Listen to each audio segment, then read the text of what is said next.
At eto na nga ang day 1 ng pagpaparenovate ng ating computer shop. Bala ko sana nga bumili ng Rider FI, kaso lang anong gagawin ko doon? Meron na naman akong dalawang motor, si Torch tsaka si Salagin to. Tapos sobrang mahal pa ng gasolina dahil sa nangyayari na gera, kaya naisip ko ipagawa na lang ng com shop. Eto naman kapag pinagawa natin, kahit papano merong babalik, hindi kagaya ng Rider FI. Pag Rider kasi ang pinili natin, sigurado mamumulubi tayo sa gasolina. At sa pananaw ko nga, ang pinakamagandang gawin, yung kinikita natin na pera, ipasok na lang natin lahat sa negosyo. Madalas kasi bumibili tayo ng mga bagay na hindi naman natin kailangan. Gamit ang perang wala naman tayo, madalas nangungutang pa nga para lang mapahanga ang mga taong hindi naman natin gusto. At kung wala kang pera ngayon, wag kang bibili ng mga bagay na hindi naman makakatulong sa pagkatao mo. Pero bahala ka pa rin sa pera mo yan, hindi ko naman pera yan.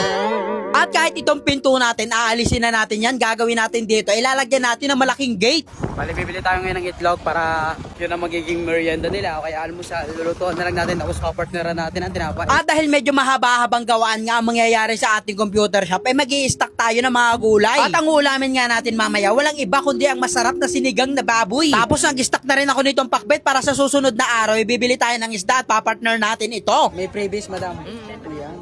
6, gagawin ng 7 Yun. para kay Jack Lord. Yun ang gusto ko. Tsaka, 10 na rin. Madam. O yan, dilakot na. Yun, oh. Magkano madam? 10 lang? 10 lang yun. Ang dami oh. Labis na Jack Lord. Madami ka din labis-labis. At pagkatapos yan, eto, itlog naman ang bibilhin natin para nga to sa almusal nila o kaya naman merienda. Tapos nag-stock na rin ako dito ng maraming manok para talagang hindi na tayo pabalik-balik pa. At para talaga matagal ang ating stock, bumili uli ako ng baboy na 2 kilo naman. At sa pagkakataong ito nga, binayaran ko na si Kuya Vincent, hindi ko na siya prinang pa. Tapos bumili na rin ako ng bigas para kahit pagsain minuminuto, oras-oras, hindi mauubusan. Basta magpagawa talaga ako, ang gusto ko pakain natin ang ating mga kaibigan. At bumili na rin ako ng buns para sa magiging merienda nila ngayong araw. Hello po madam, magandang ano po. Maganda po. Tagal po natin hindi nakita. Ngayon po magpapagawa ako ng computer shop. Napanood ka namin. So, thank you madam. Alam ko naman yun eh. Alam ko nakasave ako lagi sa puso nyo eh. At pinabili nga tayo ngayon ni Kuya Ronron na mga gagamitin natin sa gagawin nating renovation. Ano yung tire wire?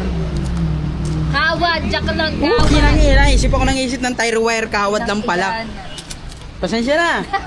In English pa kasi. Hindi kasi nilagay eh. Kawad na lang. Ang nilagay pa tire wire. Yung pala kawad lang pala yung. Madam ah. Pwede?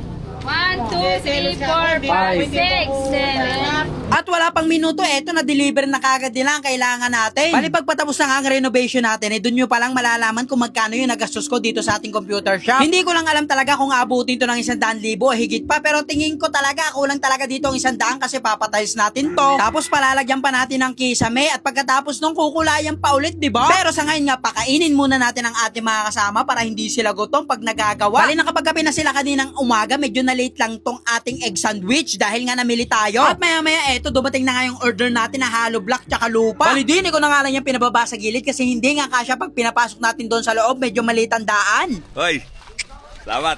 Papalaw din ang kaibigan ko.